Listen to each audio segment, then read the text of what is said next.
Boa tarde a todos, obrigado pela presença. Meu nome é Eduardo Barão, sou apresentador da Rádio Band News FM, do canal Band News TV. É uma honra estar aqui participando nessa tarde com vocês. A gente se acompanhou agora há pouco esse vídeo, né? A gente mostrou um pouco da ação Câncer na Mídia, que deu a oportunidade de todos subirem ao palanque, contarem suas iniciativas, falarem um pouco, né, em prol da luta contra o câncer. Bom, a gente vai, a partir de agora, entrar nesse último debate, já, né, desse 4º Congresso Brasileiro Todos Juntos contra o Câncer. É uma honra estar aqui, além de tentar sempre entender um pouco dessa doença como leigo, né?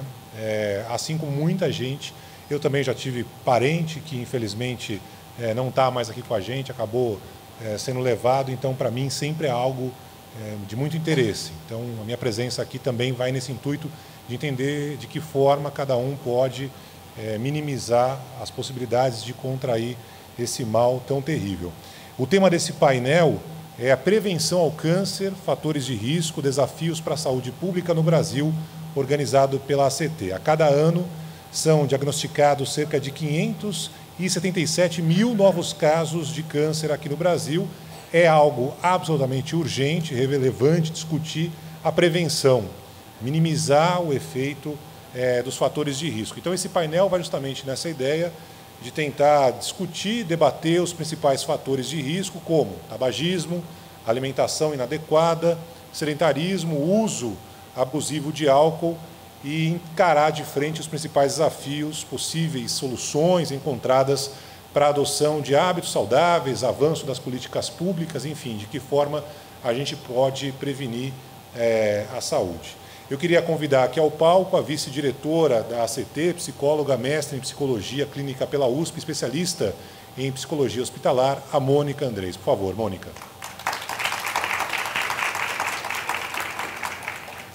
Queria convidar também o doutor Alain Vendrame, advogado, doutor e pós-doutor em políticas públicas na saúde pelo Departamento de Psiquiatria da Unifesp EPM. Por favor, doutor Alain.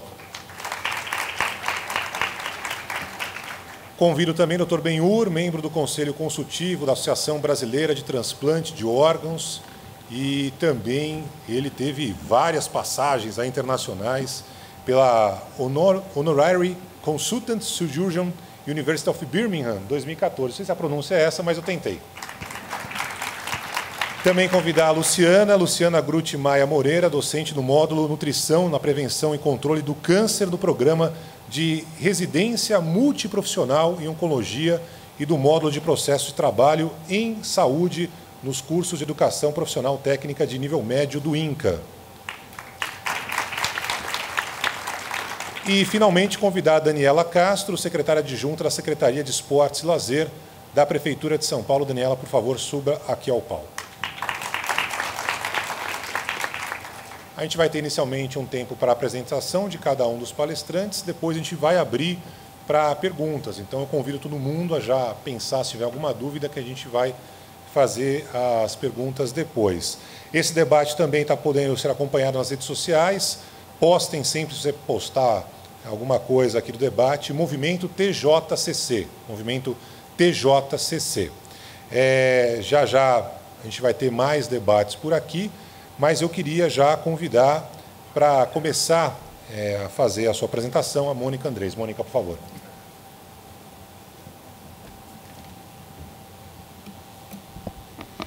Bom, primeiro eu queria agradecer a presença de todos e todas nesse painel que a ACT Promoção de Saúde está organizando aqui no Congresso TJCC. Queria também agradecer a presença de todos aqui na mesa, né, junto com a gente. São pessoas, acho que, muito queridas, né? Para a gente é uma honra contar com vocês aqui. E vou falar um pouquinho desse tema, né, da questão da prevenção, e enfocando um pouco mais diretamente na questão do controle do tabagismo, né, e falando um pouquinho também da ACT, para quem não conhece, ter oportunidade de conhecer e participar com a gente dessa luta. Tá? Então, eu mesmo passo aqui, né? Deixa eu ver se isso funciona. Será? Vamos ver. Qual é? Será que é esse aqui? Eu estou apertando verde, mas não está indo. Eu aponto para onde? Ou ele não está funcionando? Peraí, foi. Agora tem que voltar. Tá, pronto, deu. Bom, então, para quem não conhece, vou falar rapidamente, né? A ACT é uma organização não governamental, sem fins lucrativos, que foi formada, na verdade, em 2006. A gente já tinha um trabalho informal, né, de pessoas que atuavam pelo controle do tabagismo no Brasil, mas de uma forma um tanto isolada. Então, a ideia foi reunir essas pessoas numa rede, né? E a gente teve isso aí a partir de 2001, 2002, por aí. Depois, em 2006, a gente se formalizou enquanto uma associação. E, no início, a gente tinha mais esse foco de controle do tabagismo, né? Especialmente voltada para a questão da promoção de políticas públicas, porque a gente entendia que já tinham várias organizações trabalhando com a questão de oferecer assistência, né, às pessoas que queriam parar de fumar, com tratamento, com orientação, mas existiam muito poucas organizações, ou praticamente nenhuma, atuando com foco na questão das políticas públicas. E o Brasil participou ativamente da discussão de um tratado internacional chamado Convenção Quadro para o Controle do Tabagismo, que basicamente define quais são as políticas que os países deveriam adotar para ter uma contenção dessa epidemia que estava acontecendo no mundo. Então, a gente viu a necessidade de ter uma organização que focasse um pouco nisso, né? Quer dizer, que pudesse apoiar a implementação dessas políticas, pudesse cobrar do poder público essa atuação, e foi nesse sentido que nasceu a ACT em 2006. Depois, em 2013, mais ou menos, nós ampliamos o nosso escopo de atuação, porque nós começamos a ver, né, quer dizer, que havia um aumento de incidência das doenças crônicas não transmissíveis e, em boa parte, podiam ser prevenidas, né, porque elas estavam associadas, em grande parte, ao estilo de vida, como a questão do uso do tabaco, a questão do uso abusivo do álcool, a falta de práticas de atividade física e também da alimentação inadequada. Então, nós acabamos, então, achando que seria interessante a CT expandir esse escopo, na medida em que a gente tinha uma experiência já em controle do tabagismo que poderia favorecer outras áreas também. Então, a gente passou a trabalhar com os fatores de risco para as doenças crônicas não transmissíveis de uma forma um pouco mais ampla.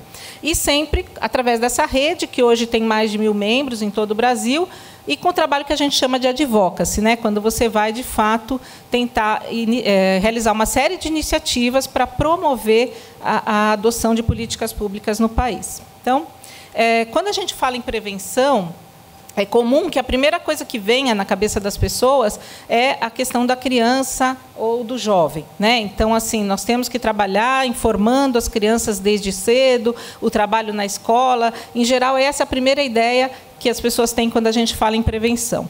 Mas a gente reconhece que a informação, desde a infância, ela é extremamente importante, mas não suficiente, né? Muitas coisas vão além disso, que a gente pode aprender até observando o que a própria indústria fazia para aumentar o seu mercado, né? Então, a atuação, por exemplo, com a publicidade intensa, né, como no passado existia em relação ao cigarro, hoje a gente pode observar em relação a outros produtos, como a cerveja, né, como alguns produtos de alimentação ultraprocessados e tudo, e que a gente vê que isso também tinha um papel muito importante, ou seja, esse contexto social também tinha um papel muito importante para levar as pessoas a experimentar o cigarro ou outros produtos. E a gente sabe que mesmo uma criança recebendo toda a informação na infância, na adolescência, muita coisa muda, né? Quer dizer, então, ela passa por um período de transformação, ela passa a questionar algumas coisas, ele quer ter desejo de liberdade, ele quer um prazer mais imediato, então, tudo isso acaba levando a uma maior vulnerabilidade para a experimentação de drogas na fase da adolescência.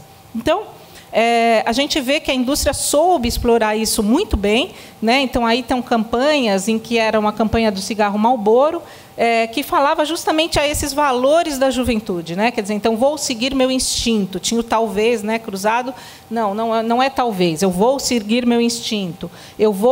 Talvez vou ser independente, com o talvez riscado, né? Essa campanha foi uma campanha mundial que aconteceu aqui no Brasil, mas em 50 outros países também, aonde a ideia era essa, né? Quer dizer, falava do desejo de liberdade, da questão de seguir o seu instinto, sem parar muito para pensar no que você está fazendo, e falava muito nessa questão do jovem. Então, tinha, fora do país, as peças que eles tinham era, por exemplo, um talvez nunca vai ser convidado para uma festa, um talvez nunca vai se apaixonar. Não seja um talvez, seja um Marlboro. Então, essa era a ideia dessa campanha. E vocês veem como isso acaba sendo muito atraente para o jovem, né? Quer dizer, fala justamente alguma coisa que ele deseja muito naquele período da vida. E aqui a gente tem também isso sendo explorado de diferentes formas, né? Aí o ponto de venda, como a gente vê hoje, o cigarro sempre junto das balas, dos chocolates, tudo muito colorido, né? Isso não é por acaso, são estratégias de marketing que são usadas para atrair o público jovem, que é um público de grande interesse da indústria, porque uma vez que você começa a fumar, você vai permanecer durante longos anos da sua vida, né? E aqui a gente tem, infelizmente entrou atrás, eu acho que foi um erro da minha parte aí, deveria estar vindo para frente essa foto, mas infelizmente não vai dar para ver muito, mas é uma tabacaria agora do Rock in Rio, né, que acabou de acontecer. Então, toda luminosa, né, com música, com muita gente ali em volta e tudo, é uma forma de também atrair esse público jovem. E aqui a gente tem, não está muito nítido, mas são também pessoas que são meio que pontos de venda ambulante, ou seja, eles saem andando pelo Rock in Rio, oferecendo cigarro e tudo mais. Então, a gente às vezes pensa que a publicidade no Brasil acabou, mas ela não acabou, né? Ela somente modificou e ainda está muito presente, especialmente nesses locais que são locais bastante frequentados pelos jovens, né, que é um público de interesse dessa indústria. Alguns dados que a gente pode ter, né, são 7 milhões de mortes ao ano no mundo por doenças tabaco relacionadas, então isso tem um impacto muito grande. Tabagismo é o principal fator de risco para as doenças crônicas não transmissíveis, entre elas o câncer. E existe esse dado da Organização Mundial da Saúde, que entre os adolescentes que experimentam cigarro, 50% devem continuar a fumar nos próximos 15 a 20 anos. Por isso que a gente entende o interesse, né, nesse público por parte da indústria do tabaco.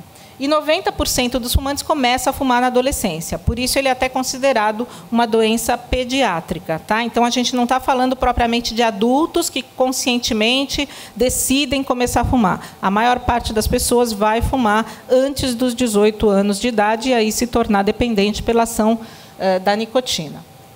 Em relação ao tabaco e câncer, a gente tem, né, o tabaco relacionado aí há diversos tipos de câncer, o câncer de pulmão, o câncer de boca, de esôfago, câncer de bexiga, vários outros cânceres que estão associados ao tabagismo. E a gente tem aí esse estudo que foi apresentado pelo INCA, né, nesse ano, mostrando em torno de 50 mil mortes que são atribuíveis ao cigarro relacionadas aos casos de câncer. No total, são 156 mil mortes ao ano, mas em torno de 50 mil relacionadas diretamente ao câncer. A gente teve, apesar desse cenário, né, que ainda preocupa, uma redução muito grande no número de fumantes no Brasil. Então, a gente teve aí uma queda de 56%, né, no período de 1990 a 2015, o que fez com que o Brasil fosse até reconhecido internacionalmente por isso, né, mostrando que é possível reduzir esse índice. E a gente destaca alguns elementos que contribuíram para isso, né? O fato de ter uma convenção quadro, ter um tratado internacional que dá uma ideia do que deve ser feito, faz uma diferença. O Brasil aderiu a esse tratado em 2005. Nós tivemos êxito relacionado às medidas legislativas que foram adotadas, né? As medidas preventivas e também as regulatórias. Então, o papel disso é importante, não basta ser somente medidas educativas, mas é preciso que venha junto com medidas regulatórias e legislativas também. Como consequência, acho que a gente observa, né, uma diminuição na aceitação social do tabagismo, que é muito difícil, né, quando a gente fala de mudança de estilo de vida, e eu acho que isso a gente consegue observar no Brasil. Ninguém mais acha normal, né, fumar em qualquer lugar, principalmente fechado ou dentro de um avião, como já foi no passado. Então, isso é muito importante que a gente tenha alcançado essa conquista, de forma que o tabagismo se tornou uma referência para outras áreas também da saúde pública. E a gente destaca aí esse estudo, né, ali do lado naquela gráfico ali, que mostra um pouquinho o peso de cada ação na redução do tabagismo. Então, esse estudo analisou o que teve mais impacto. E aí o que aparece como destaque é a questão do preço. Né? Quer dizer, apesar da gente ainda ter um cigarro no Brasil muito barato, comparativamente a países da Europa ou mesmo nos Estados Unidos, o fato de ter existido um aumento de preço levou, sim, as pessoas a reduzirem o consumo ou até deixarem de fumar. Então, essa é uma medida importante. Depois, a questão da proibição do tabagismo em locais fechados, as leis antifumo, que tiveram também um impacto importante, porque as pessoas não acham mais normal fumar, então não tem estímulo para fumar naquele ambiente. Né? Muitas pessoas também, a partir daí, buscaram ajuda para parar de fumar, né? Se conscientizaram, tiveram desejo de parar de fumar. As campanhas na mídia, a restrição da propaganda e outras medidas. Né? Então, é interessante esse estudo porque ele analisou o papel de cada uma delas. Então, entrando um pouquinho só em algumas políticas, não vou detalhar todas elas, mas a gente tem medidas importantes e aí resultados importantes que mostram que esse é um caminho que foi positivo, deu resultado e que pode ser buscado para outras áreas da saúde também, da prevenção do câncer. Então, a questão da lei antifumo, pegando o exemplo aqui de São Paulo, né, que nós acompanhamos durante todo o processo de discussão dessa lei, a gente tem aí a Vigilância Sanitária que divulgou esse ano mesmo, depois de 8 anos que a lei já está em vigor, uma adesão grande dos estabelecimentos, as pessoas têm aí um índice de 99,7% de adesão por parte dos estabelecimentos. Nós temos uma redução de adultos fumantes em São Paulo, em 2010 eram 20%, em 2016 foram 13,2%, então reduziu significativamente, e também uma redução, né, dos índices de infarto e de mortalidade associada a doenças cardiovasculares. Então, isso é algo que é bem significativo como um efeito dessa lei. A questão do preço, como eu mencionei, né, a Organização Mundial da Saúde mesmo recomenda, né, e fala que um aumento de 10% nos preços pode levar a uma redução de consumo de 8% em países de baixa e média renda. Tá? Então, a gente tem aqui no Brasil também um resultado que foi apresentado pela pesquisa Vigitel, mostrando que, após o aumento de preços impostos em 2011, 12 capitais brasileiras apresentaram redução de número de fumantes. Então, também é uma medida que é extremamente importante e eficaz, tá? Que a gente ainda tem que avançar, mas está aí.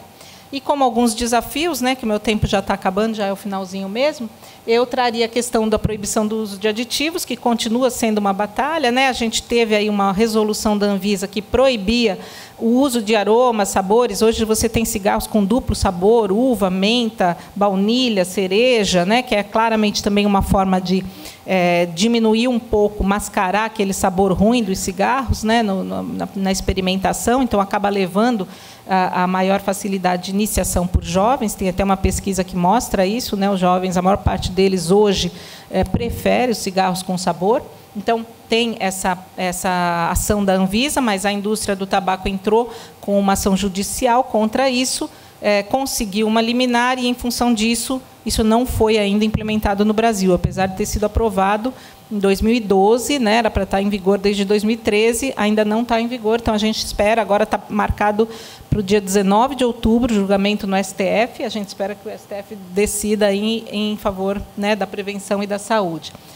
A regulação dos pontos de venda, como a gente viu naquela foto do início, né, ele tem sido muito explorado, então grandes painéis com os cigarros, sempre próximo ali a bala doce, nos caixas, onde todo mundo é obrigado a passar, né, então acaba não podendo deixar de ver, né, nas padarias, supermercados, etc.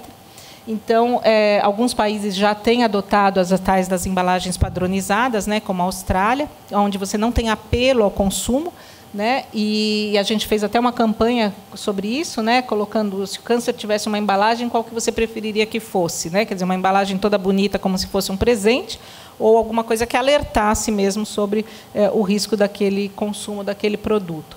Alguns países, inclusive, adotam a proibição da exposição de maços, né? Aí é um exemplo dessa foto que está com o armário fechado da Escócia, né? Onde as pessoas que vão comprar cigarro pedem o cigarro, não precisa estar exposto, né? Então, isso é uma medida também interessante, né? A questão dos novos produtos, né? Como o narguilé, que tem crescido o consumo, né? No Brasil, e que hoje também, por causa desse uso dos sabores e aromas, né? Então o narguilé tem muito uso dos sabores também, né? Isso tem crescido bastante entre os jovens, né? E é importante ressaltar que não é inócuo, né? Também tem substâncias cancerígenas no narguilé, é feito com tabaco, então é um produto que não é inócuo. O cigarro eletrônico e o tabaco aquecido, que ainda não estão permitidos no Brasil, mas que tem crescido também o consumo em outros países, né? E aqui, inclusive, essa foto resgata aquela imagem do cowboy, né? Só que para a questão de promover aí esse novo tabaco aquecido.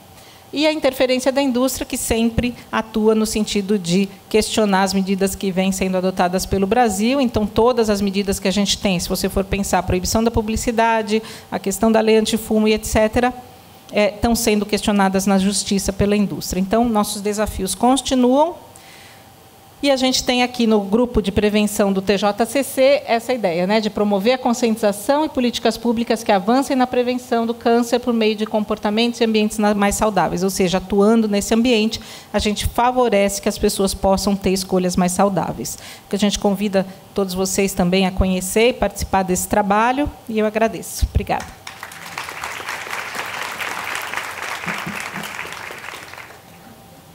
Obrigado, Mônica. Impressionante, né? Mais de 50% a redução.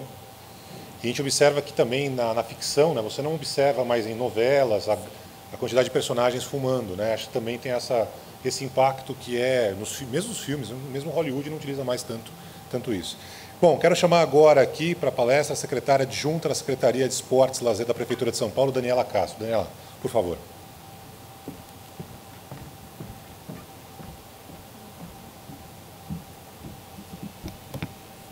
Bom, boa tarde a todos. Cumprimentar todos da mesa. Obrigada pelo convite. Eu já tive um pouco do outro lado, né, que é numa organização que fiscaliza a política pública. É minha primeira vez à frente de uma secretaria do Executivo Público, e isso traz grandes desafios, né? Eu acredito que quando a gente fala de saúde, de diversos temas, não dá para a gente falar de mudança se a gente não olhar para o poder público, né?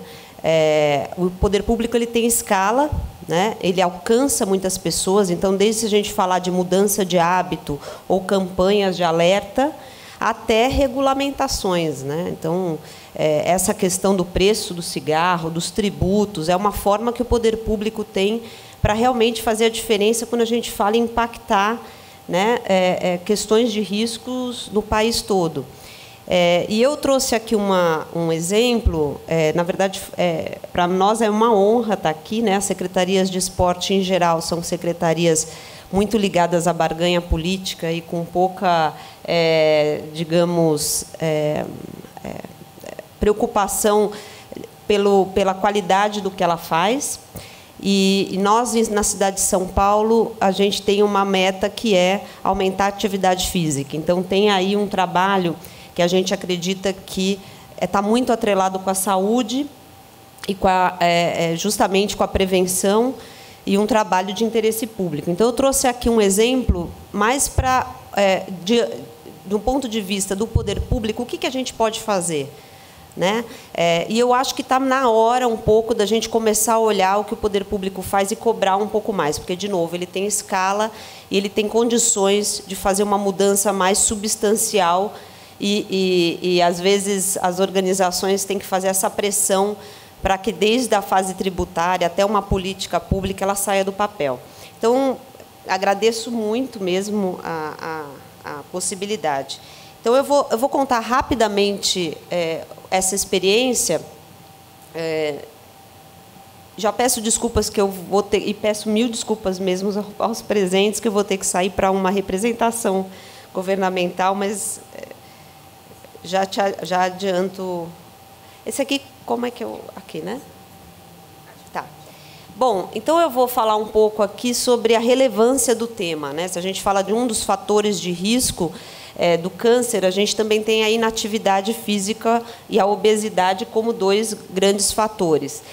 E o país agora enfrenta uma situação crítica, né? O país tem mais de 50% das pessoas estão com sobrepeso, estamos em quase 20% de obesidade, e a inatividade tem um custo mais ou menos de 12 bilhões por ano, né?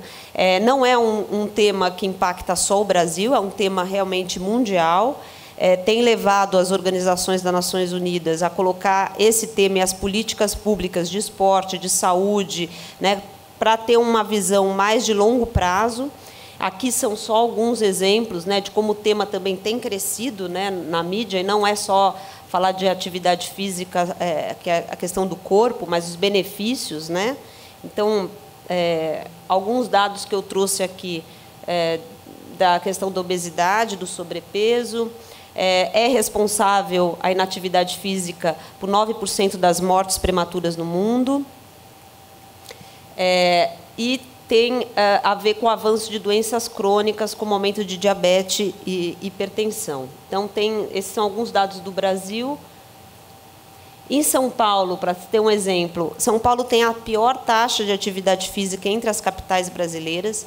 Então, está aí porque a gente escolheu esse tema como um tema da Secretaria de Esporte e Lazer. Então, quando a gente fala de atividade física, a gente fala da pior taxa, mas também tem uma alta taxa de inatividade, então as pessoas não saem, não têm o mínimo de atividade, né?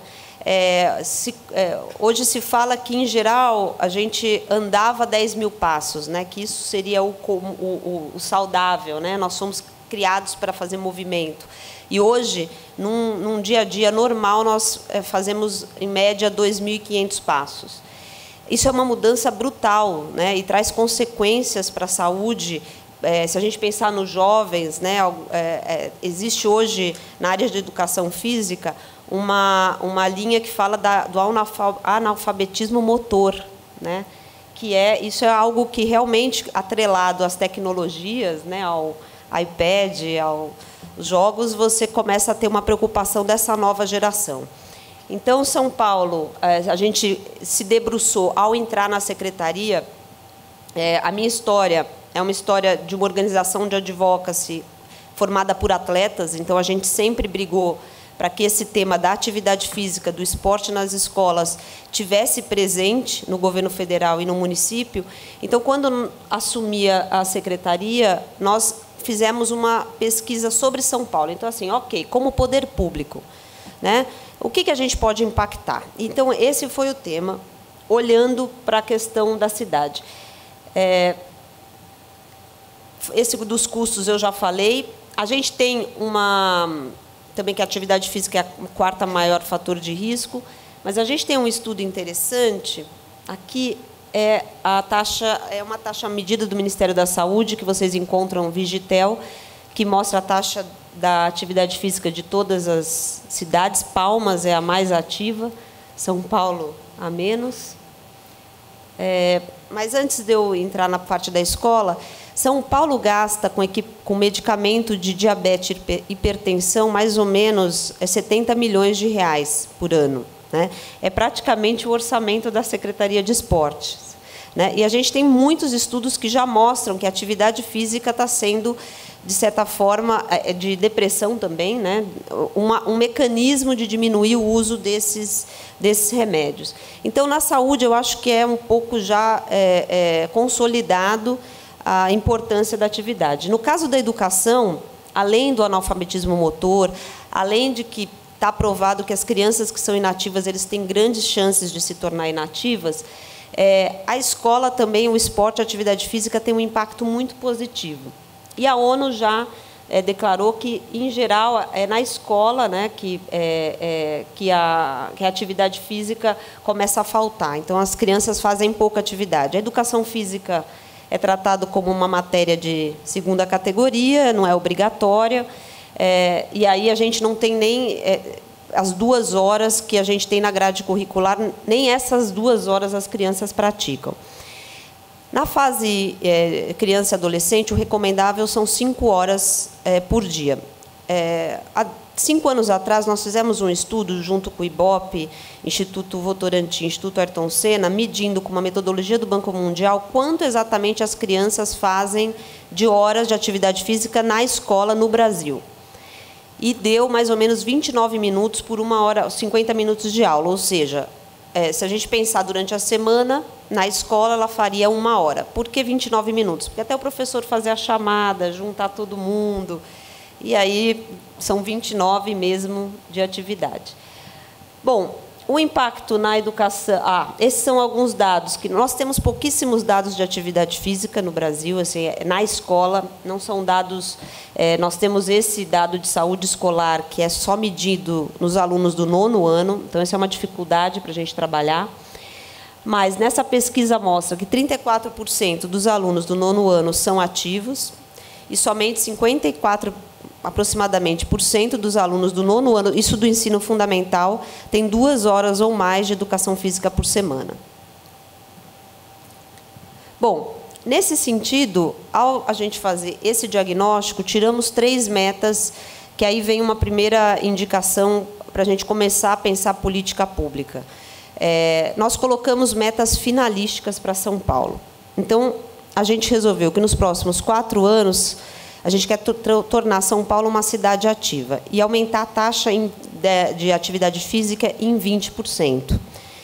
Isso é uma mudança de paradigma para o poder público e, como já estive fiscalizando, eu acho que está na hora da gente começar a fiscalizar um pouco mais de metas. Então, por exemplo, quanto que o tabagismo tem que reduzir no país, né? O poder público, o Ministério da Saúde, tem que começar a assumir uma meta, né? Meta finalística, não adianta falar, eu vou construir 10 quadras. Será que realmente eu construir 10 quadras faz diferença? Como é que a gente vai começar a medir isso? Então, essa foi uma meta. A segunda meta foi diminuir em 10% a taxa de inatividade da cidade. É uma secretaria que tem a pauta do esporte e do lazer, então lazer quer dizer saia do sofá, né? Ocupe a cidade de São Paulo. E aumentar o número de crianças e adolescentes até 14 anos que praticam 3 horas de atividade física.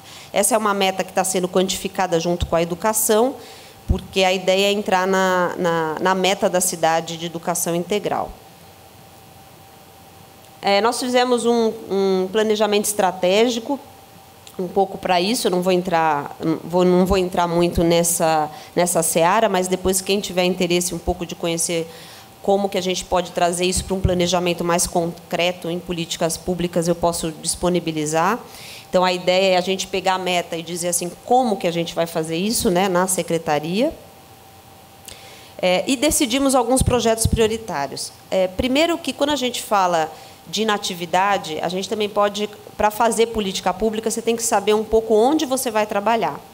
Se a gente pegar o centro de São Paulo e olhar o mapa da cidade, você vai ver que tem um monte de parques, tem um monte de academias, né? Você tem os clubes, nós temos na secretaria, não sei, acho que pouca gente conhece, 46 clubes públicos municipais. A gente conhece muito parque, mas clube não. São clubes que você pode se inscrever, usar a piscina, fazer atividade física com o professor. Isso eu estou falando no modo ideal, tá, gente? Porque a situação da cidade não é essa. Os clubes, muitos estão destruídos. Mas são clubes públicos, então tem uma certa atividade. No centro de São Paulo, eles até funcionam bem, né? Agora, a periferia de São Paulo. Então, eu acho que é um pouco também, não só olhar, aumentar a taxa, mas onde você precisa atuar. Né? A política pública também precisa atuar no público-alvo que mais precisa. Então, nós resolvemos definir alguns princípios de todos os projetos que nós fazemos. Então, todos os projetos que hoje vão ser aprovados na secretaria, elas têm que contribuir para atingir a meta de atividade física. Elas têm que ser escaláveis. Então, assim, o poder público ele tem que pensar e ser provocado pela sociedade civil para pensar em grande escala. né? Então, a gente tem que fazer regulamentação, tem que fazer campanha. No caso da atividade física, por exemplo, ela tem duas formas de você fazer as pessoas praticarem mais. Elas terem um espaço para ir, para praticar, por isso que eu estou trazendo essa estratégia para cada gente olhar a periferia de São Paulo, e o outro é uma campanha de mudança de hábito. Se a pessoa não quiser fazer ou não se sentir sensibilizada para isso, ou perceber que isso é importante para o seu filho, ela não vai fazer. Então, a nossa estratégia gira em torno dessas duas áreas: proporcionar espaço para as pessoas praticarem e também fazer uma campanha. Só falando um dado que eu acabei esquecendo de colocar aí, há estudos que já apontam que a atividade física regular ela reduz o risco de câncer de 13 tipos de câncer, e é responsável por uma redução de 7%. Então, realmente, tem aí um impacto em muitas áreas, né? Não só as doenças cardiovasculares, etc. Então, nesse caso, o poder público começa a direcionar um pouco o que ele quer e a gente dimensionar um pouco os projetos. Então, tem que ser escaláveis, tem que ser continuados. Às vezes, dos problemas que o poder público faz muito é projetos pontuais que acabam, né? Então, se a gente for pensar mesmo um projeto com a saúde e com a área de esportes, seria: a saúde atende alguém com sérios riscos, né, de obesidade, atividade, encaminha para o esporte e a gente continua monitorando a saúde dessa pessoa, né? Ou os clubes municipais poderem atender as crianças que têm mais risco de desenvolver obesidade na escola. Então, esse é um pouco o papel, que é o desafio do poder público em questões mais estruturantes, como essa que a gente está tratando aqui nesse evento. O outro é ser mensurável. Então, realmente, a gente está melhorando a taxa de atividade física da cidade de São Paulo? Ou, no país, com todas essas medidas, será que a gente está diminuindo o índice das pessoas que fumam? Eu acho que é muito dinheiro do poder público investido em ações e, muitas vezes, a gente nem mede se isso está tendo impacto. Então, a gente exigir que tenha estudos atrelados a isso é importante. A outra é diminuir a desigualdade da cidade. Então, no caso de atividade física, como a gente tem que promover lugares, a gente tem que olhar com muito cuidado isso. O orçamento público municipal, se nós analisarmos hoje, só a Secretaria de Esporte, mas a gente pode fazer essa análise na saúde, em outros lugares, ele vai para quem menos precisa. Assim, a maior parte do orçamento da Secretaria vai para fazer eventos no centro da cidade, vai para os equipamentos no centro da cidade, e o atendimento dos professores de atividade física geralmente são nos equipamentos mais no centro da cidade. Então, o que a gente fez foi, nós hoje temos uma nota, só aprovamos projetos que tenham nota, que estejam dentro desses nossos princípios. É um projeto que é escalável, é um projeto que diminui a desigualdade, é na periferia, é para o público mais vulnerável. Eles têm preferência orçamentária e têm preferência de aprovação. E também medir o custo e o impacto, né? A gente gasta muito mal o recurso público. Então, aqui são só alguns exemplos de algumas políticas que a cidade de São Paulo tem. A gente está tentando consertar esses clubes para serem clubes modelos e para terem os dois principais projetos da cidade, que é um projeto com esporte na escola, trabalhar em conjunto com a escola e trabalhar em conjunto com a saúde, monitorando os indicadores de saúde da cidade de São Paulo, e alguns eventos que são eventos muito mais ligados à campanha, né? Ruas de lazer é tirar as pessoas de casa, fazer que elas ocupem a cidade, fazer com que as pessoas se envolvam. O Dia do Desafio é um dia mundial que fala da importância de atividade física, então as cidades competem entre si. Então, essa é basicamente como a gente vai chegar. E, por fim, como é que o poder público também pode trabalhar de forma a atingir mais esses resultados de interesse público? Além de fazer campanhas, um comitê intersecretarial. O poder público trabalha em caixinhas, né?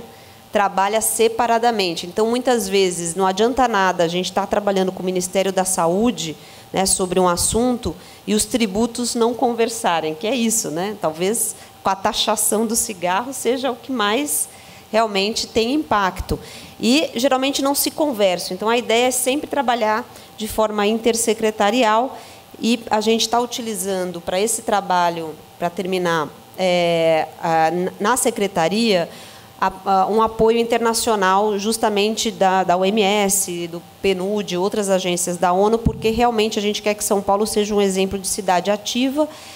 Há uma pressão internacional para que as cidades tomem para si metas nesse sentido, né, de promover mais atividade física, a qualidade de vida das cidades. Então, hoje tem crescido, Londres já se colocou como uma ideia de ser uma cidade ativa. Nos Jogos, ele colocou como meta 2 milhões de britânicos a mais fazendo atividade física. Nova York também está, inclusive, não só ações como essas, mas pensando a arquitetura da cidade, os prédios têm que promover que as pessoas andem mais. Então, enfim, é um tema desafiador, não é fácil. Às vezes eu tenho que convencer até as outras secretarias, né, da importância, mas a gente precisa ter um pouco mais de noção do impacto público em temas relevantes para o poder público também trabalhar melhor.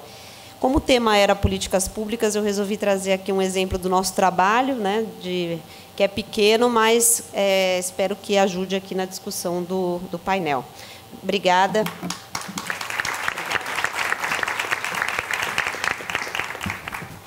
Obrigado, Daniela. Uma pena que a gente acabou de sediar a Copa do Mundo, a Olimpíada, né? E aí esses números aí mostram que ainda não estamos longe do ideal, né? Uma pena mesmo. Queria conversar agora, convidar o doutor Alain Vendrame para vir para cá, por favor, doutor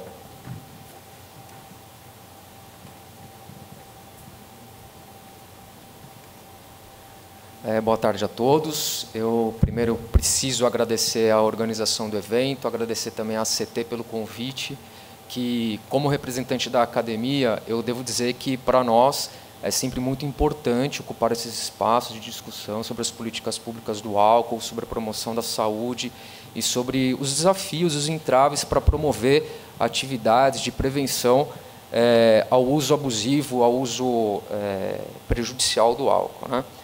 Então, eu vou tentar falar dentro do tempo.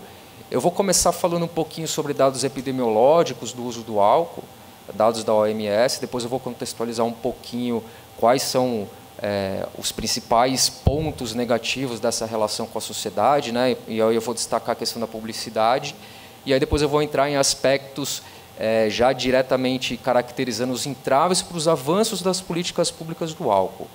Da onde vêm esses entraves, né? Então aí a gente vai falar um pouquinho sobre o papel da indústria do álcool como responsável ou não da promoção das políticas públicas. No Brasil, nós já temos alguns levantamentos sobre o uso de álcool, e eu devo dizer que, entre nós, metade da população é abstêmia, né? Então, nós temos 2 principais levantamentos, e eles mostraram que essa taxa de metade da população abstêmia ela se manteve relativamente estável nos 2 últimos levantamentos, mas o grande problema é que o consumo per capita aumentou. Então, se vocês forem ver ali nos últimos 10 anos, a gente teve um levantamento em 2006 e comparando ali com o de 2016, a gente teve um aumento aí de 43,5% do consumo per capita. Essa média é maior do que a média mundial. A média mundial é em torno de 6,3 litros per capita. Então, a nossa média ela é acima da média mundial. E o grande problema, acho que o dado mais preocupante é que o aumento do consumo ele é observado em 2 grupos populacionais, entre as mulheres e principalmente entre crianças e adolescentes, né? E aí o Brasil, como membro da Organização Mundial da Saúde, lá na 66ª Assembleia Geral, voluntariamente ele se comprometeu a desenvolver programas, desenvolver políticas públicas, e aí ele se comprometeu a reduzir o consumo prejudicial de álcool até 2025 em 10%, tomando como base os dados de 2010. Então, o Brasil tem esse compromisso de diminuir o consumo de álcool e, portanto, os problemas relacionados até 2025 em 10%. Né?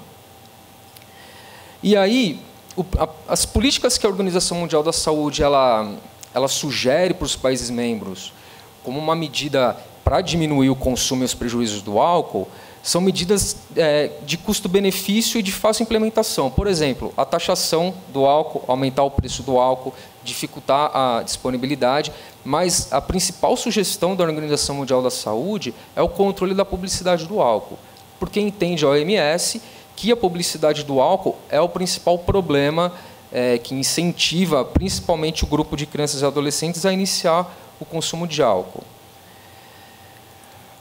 Dito isso, então, como que funciona a questão da publicidade do álcool e o consumo do álcool? Nós já temos um conhecimento consolidado na literatura científica de mais de uma década, quase 2 décadas, de vários países. Esse conhecimento ele já é solidificado, ele já é consolidado. Nós já sabemos que o marketing do álcool, a publicidade do álcool, influencia o consumo. E como que isso acontece? Quanto maior a exposição do indivíduo à publicidade, maior a chance dele iniciar o consumo precoce e maior a chance também dele passar a consumir o álcool em maiores quantidades, né? Então, o que ocorre é que a influência da publicidade ela é paulatina. Então, é muito pouco provável que alguém veja uma propaganda da Skol aqui e saia para tomar uma cerveja. Pouco provável, né? O grande problema é a onipresença da publicidade na nossa sociedade. Esse é o grande problema, né? E aí, dito isso, quando se fala em publicidade, em marketing do álcool, uma coisa precisa ficar muito clara antes da gente avançar um pouco aqui no tema.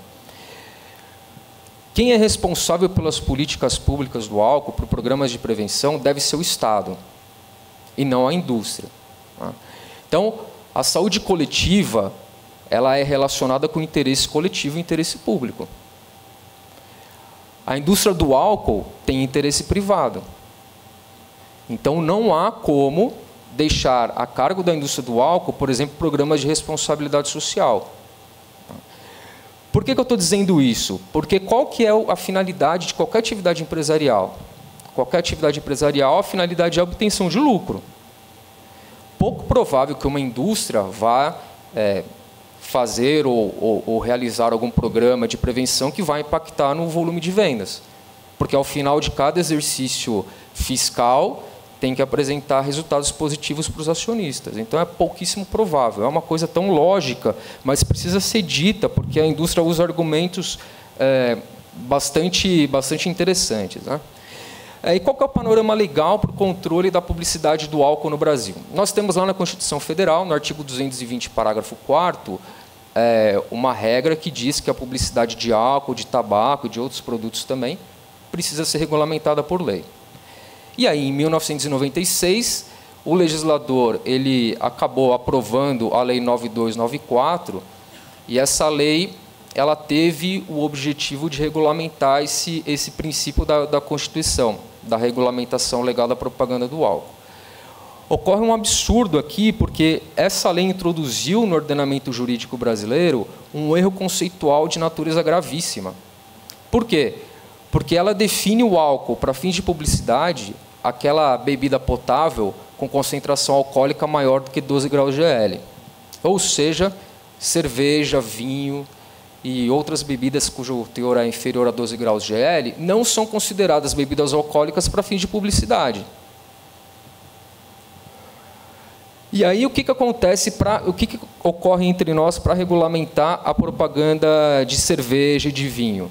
Nós ficamos a cargo do CONAR, que é o Conselho Nacional de Autorregulamentação Publicitária, que ele, aí eu estou falando especificamente na área da propaganda de bebida alcoólica, ele se presta a regulamentar, estabelecer as regras e também se presta a fiscalizar eventuais descumprimento das regras, né?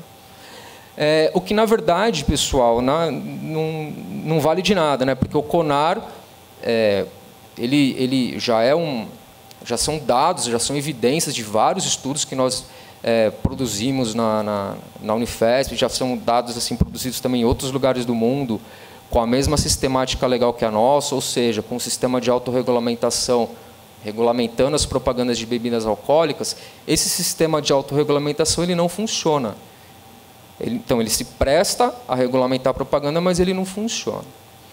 Então, na verdade, o mercado brasileiro ele é altamente desregulamentado, né? Então, é bastante provável que nós aqui, que boa parte de vocês tenha conhecimento de menores de idade indo a uma loja de bebida e adquirindo uma cerveja, uma vodka, sem maiores problemas. Propagandas de cerveja passando 24 horas por dia na televisão. Então, o mercado brasileiro é absolutamente desregulamentado. E por que o mercado brasileiro é altamente desregulamentado? E esse é o principal entrave das políticas públicas do álcool, por conta do lobby da indústria do álcool, que é muito forte. O poder econômico da indústria do álcool, ele prepondera sobre o interesse público quando se fala em políticas públicas do álcool. Por quê? Por conta do seu poder financeiro, por conta das suas relações com os políticos, por conta das suas relações econômicas de doação de campanha para os responsáveis por fazer as políticas públicas, pelas decisões políticas. E aí eu vou ilustrar o que eu acabei de falar. Por exemplo, a atual legislatura do Congresso Nacional, eles entraram na eleição de 2014. Então, ainda era válida a regra do financiamento privado de campanha. Então, vejam ali, no setor de bebidas, a Ambev foi a que mais doou, mais de 92 milhões de reais. Então, vejam ali. Aí, depois, o Grupo Petrópolis, mais de 80 milhões de reais. Isso que é declarado, né? Isso aí é dados do Tribunal Superior Eleitoral e, portanto, Caixa 1 é declarado. Em tempos de Caixa 2 e Lava Jato, a gente precisa falar isso, né? Então, olha a quantidade de dinheiro que o setor de bebidas doou para os parlamentares nas eleições de 2014. Mais de 242 milhões de reais. E aí, eu trouxe um comparativo das eleições de 2010 para as eleições de 2014. Nas eleições de 2010, o setor de bebidas doou pouco mais de 87 milhões de reais. Nas eleições de 2014, essa doação foi superior a 242 milhões. Então, o que ocorreu entre 2010 e 2014? Por que o setor de bebidas ele aumentou exponencialmente a doação? As Olimpíadas e a Copa do Mundo, que foi de interesse direto da indústria do álcool. Então, foi esse fator aí o relevante para esse aumento exponencial da doação do setor de bebidas para os parlamentares e para as campanhas políticas. O lobby das cervejarias ele é muito forte, ele é muito organizado, ele é muito bem feito, e a indústria do álcool ela usa dois principais argumentos, e aí não é difícil de encontrar um parlamentar, um senador, um deputado, repetindo esses argumentos. Então, o primeiro argumento da indústria do álcool, quando ela se coloca contra qualquer tipo de regulamentação legal, é que a autorregulamentação publicitária, aquela lá do CONAR, que vários estudos científicos mostram que não funciona, a indústria do álcool alega que funciona, que o CONAR ele é suficiente para regulamentar a publicidade do setor e para fiscalizar também eventual violação das suas próprias regras. E o segundo argumento, que também é um argumento muito forte, que também não é difícil de encontrar os parlamentares repetindo esse argumento aos quatro ventos, é que o setor de bebidas, e mais precisamente as cervejarias, elas são grandes parceiras do desenvolvimento econômico. Então, eu trouxe assim duas falas de representantes do setor, uma fala ali da Ambev e a seguinte do presidente do Serve Brasil, que é o Sindicato das Cervejarias, que eles falaram em 2014 e 2015. E aí, por que eu trouxe de 2014 e 2015? Porque em 2014, a Organização Mundial da Saúde publicou o relatório global da situação do consumo de álcool, dos danos sociais do álcool, e aí teve um capítulo específico sobre o Brasil. E uma recomendação muito forte do controle da publicidade. Então, o setor de bebidas ele veio a público, utilizando do seu poder, as suas relações com a mídia, e aí acabou falando isso. Aí, por exemplo, a Ambev está dizendo ali que o maior gerador de empregos do setor privado e que arrecada ali mais de 30 bilhões em tributos. E aí vem o Sindicato das Cervejarias também dizendo isso, que o setor é o maior pagador de salários, é o maior pagador de tributos da iniciativa privada.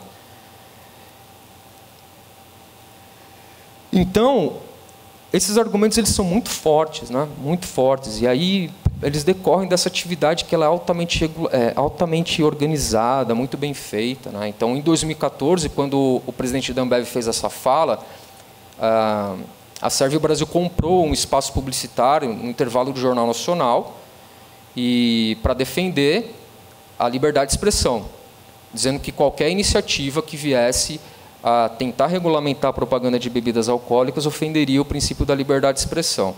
E esse argumento é um argumento muito forte entre nós, né? Não faz muito tempo que nós vivemos um período de ditadura militar em que as pessoas não podiam manifestar o seu pensamento, não podiam manifestar as suas opiniões. Um jornalista, por exemplo, não podia criticar o governo, né? São vários os casos, faz parte da nossa história. Então, vem a Constituição de 88, aí ela garante a liberdade de expressão. Então, hoje, é possível ver um jornalista criticando o governo, criticando o presidente, criticando o ex-presidente, enfim. Isso é garantido pela Constituição. Então, vem o setor da indústria dizendo, olha, regulamentar a propaganda de bebida alcoólica ofende o princípio da liberdade de expressão. Então, esse argumento é muito forte. E aí eles foram lá no intervalo do Jornal Nacional soltar esse argumento. É uma estratégia global, porque a indústria do álcool ela é global, ela é uma indústria multinacional. A Ambev, cuja Ambev faz parte, é a maior acionista, salvo engano, é a maior empresa, a maior indústria, a maior cervejaria do mundo, né? E tem origem aqui no Brasil, na Ambev. Então, a estratégia é global. O setor da indústria tem uma organização não governamental que cuida de estabelecer algumas estratégias para o marketing da indústria do álcool. E aí é interessante notar que a OMS, em 2014, recomendou a regulamentação legal das propagandas de bebidas alcoólicas e, se possível, o banimento. E aí vem essa organização internacional do setor de bebidas e aí fala para a indústria do álcool estreitar o relacionamento com os políticos, estreitar o relacionamento com os formuladores de políticas públicas para defender a autorregulamentação publicitária, para se colocar contra qualquer tentativa de regulamentação legal. E isso garante o conteúdo e a onipresença da publicidade, né? Então, hoje a gente vê na internet, Facebook, as redes sociais, as modalidades de publicidade das cervejarias, elas são assim bastante diversificadas, não é só mais em TV, nas mídias tradicionais, né? Principalmente nas redes sociais e principalmente direcionada para o público mais jovem. E aí eu vou trazer aqui 2 exemplos rapidamente do lobby das cervejarias no Congresso Nacional, né? Eu estou aqui falando da teoria, eu vou trazer 2 exemplos. Então, aquela lei lá, a 9294 de 96, que estabeleceu aquele erro conceitual gravíssimo de bebida alcoólica para fins de publicidade, tá certo? Então, desde 96, dezenas de projetos de lei se perdem nas gavetas do Congresso Nacional. Projetos cujo objetivo é a correção do conceito de bebida alcoólica para fins de publicidade se perdem nas gavetas do Congresso Nacional. E aí, curiosamente, no período pré-Copa do Mundo, houve uma mudança legislativa que ocorreu assim a toque de caixa. Na Lei Geral da Copa foi incluída a venda de bebida alcoólica nos estádios, que é proibido no Brasil. Que é proibido. Então, uma entidade privada que promove um evento cujo maior patrocinador é uma cervejaria, a Ambev, né, cuja Ambev faz parte, conseguiu fazer passar, dentro do Congresso Nacional de um Estado soberano, conseguiu fazer passar uma lei que temporariamente permitiu a venda de bebidas alcoólicas nos estádios. Então, olha a diferença, olha a discrepância da atuação do poder público nas políticas do álcool. A nossa situação ela é uma situação assim absolutamente assustadora, né? Nós da academia que lidamos com isso, nós lidamos com o poder econômico da indústria do álcool, que é muito forte, E outro exemplo é a questão de uma ação direta de inconstitucionalidade que tramitou no Supremo Tribunal Federal para tentar corrigir esse conceito de bebida alcoólica. Então, o procurador-geral, na época era o Gurgel, ele propôs, aí ele usou, inclusive, os dados do nosso grupo de pesquisa da Unifesp, para fundamentar essa ação. Eu participei como advogado dessa ação, advogando para a Associação Brasileira de Psiquiatria e a Associação Brasileira de Estudos de Álcool e Outras Drogas. Então, eu estou falando com conhecimento de causa. Eu tentei, durante a tramitação dessa ação, falar com os ministros, falar com a relatora, não fui recebido por problema de agenda. Em contrapartida, os representantes da indústria que também atuaram nessa ação foram recebidos, etc. Então, o que ocorre é que o judiciário deu improcedência da ação e deu repercussão geral. Então, isso não se discute mais no judiciário. Nós ficamos na mão do Congresso Nacional quando se fala em políticas públicas do álcool, né? Então, rapidamente, para terminar aqui, só para desconstruir um pouco esses argumentos da indústria do álcool, depois de dizer tudo isso, aquele argumento que a autorregulamentação é eficaz e funciona, na verdade, várias evidências mostram o contrário. E outra coisa, não ofende o princípio da liberdade de expressão. A relação da indústria do álcool com a sociedade é uma relação de consumo. Quando se fala em publicidade, se fala em relação de consumo. E outra coisa, a própria Constituição, que garante a liberdade de expressão, é a mesma que lá no artigo 220, parágrafo 4º, fala para regulamentar a propaganda por lei. Então, esse argumento ele não se sustenta. E o outro argumento aqui da parceria no desenvolvimento nacional, quando a gente tem conhecimento do custo social do álcool, nós nos deparamos com uma situação dramática. O país perde 7,3% do PIB com o consumo excessivo de bebidas alcoólicas, em torno de 372 bilhões. Esses dados são de 2014, porque eu quis confrontar aquela fala da Ambev de 2014. E a Ambev, por sua vez, fala que ela arrecada 21 bilhões em impostos. Então, o produto que ela põe na sociedade, o produto que ela vende, está relacionado com uma perda de 372 bilhões. Isso a gente está falando de dinheiro, sem falar nas vidas que se perdem, na saúde que vai embora, nos problemas sociais relacionados, né? E aí, só para terminar, o SUS contabilizou 313 mil internações por alcoolismo também no período de 2004 a 2014, com um custo de 249 milhões de reais. E aí eu estou falando especificamente de alcoolismo, não estou falando de acidente de trânsito, não estou falando de absenteísmo, da pessoa faltar no trabalho, não estou falando de violência doméstica, não estou falando de nenhum outro problema relacionado, estou falando especificamente de alcoolismo, né? Então, só para vocês terem uma ideia de como é dramática a nossa situação quando nós falamos de políticas públicas do álcool. Então, nós temos uma situação altamente desregulamentada e um Estado absolutamente inerte. Então, quando o Estado é omisso, o mercado toma conta. E esse é o nosso quadro das políticas públicas do álcool. Então, eu fico à disposição aqui, me perdoa por ter passado o tempo, mas eu fico à disposição aqui para o debate. Obrigado. Obrigado, doutor Alan. Rapidinho, doutor Benhur, por favor, seja bem-vindo aqui.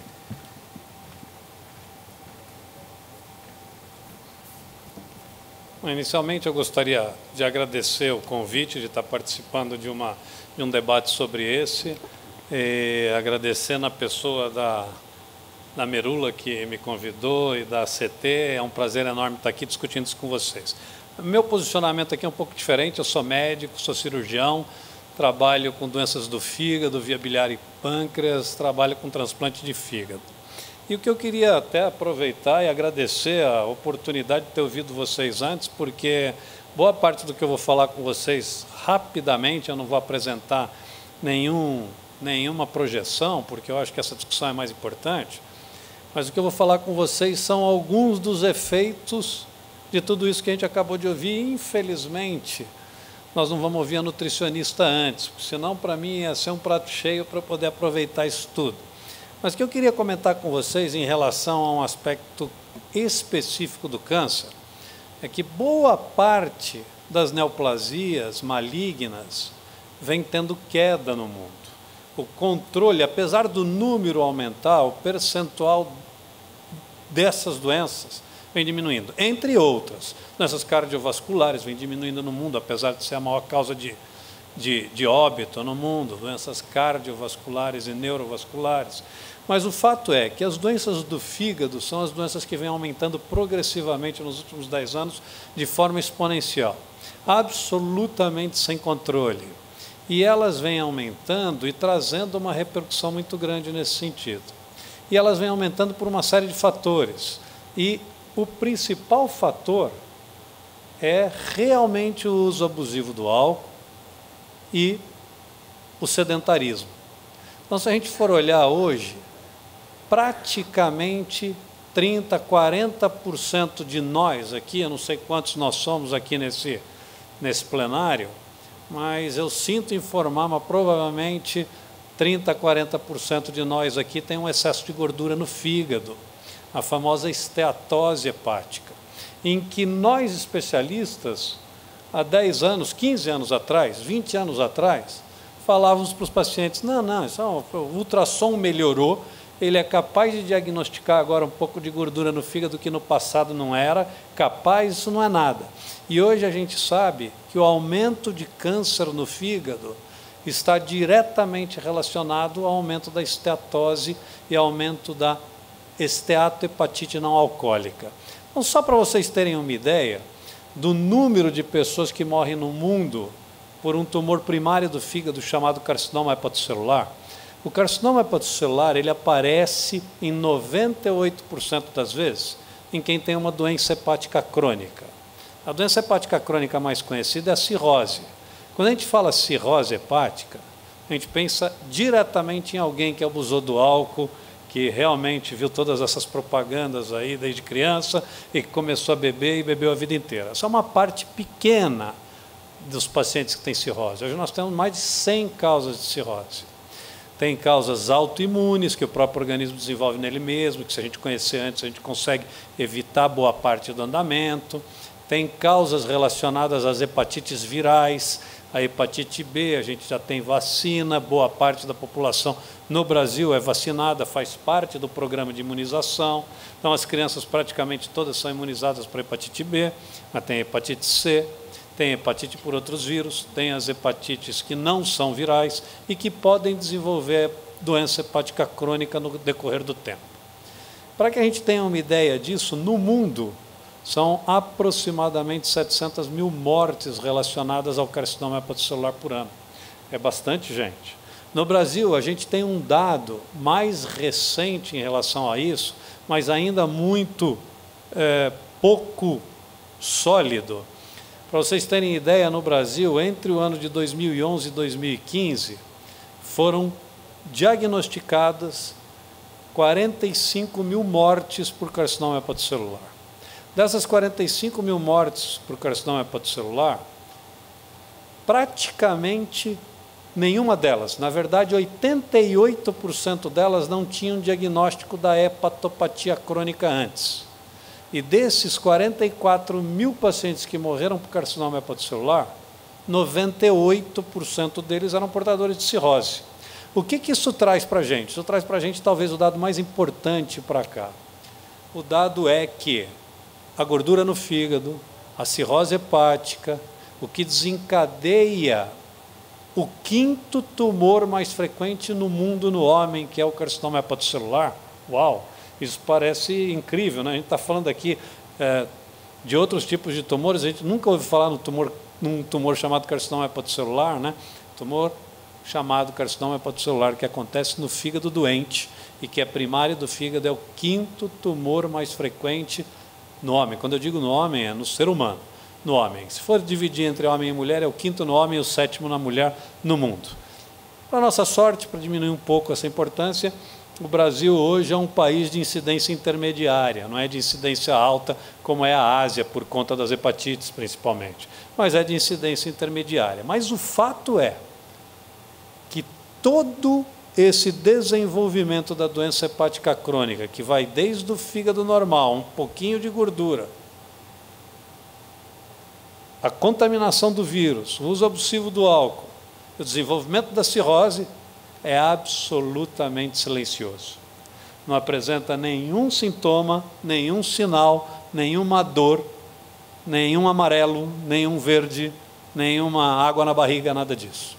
Quando as coisas aparecem, a gente está frente a uma doença chamada doença hepática terminal. Não terminal no sentido oncológico da coisa, em que a gente não tem mais tratamento, mas a gente está à frente a uma doença hepática terminal em que ela precisa de um tratamento muito agressivo para a sua cura. Não adianta mais a prevenção.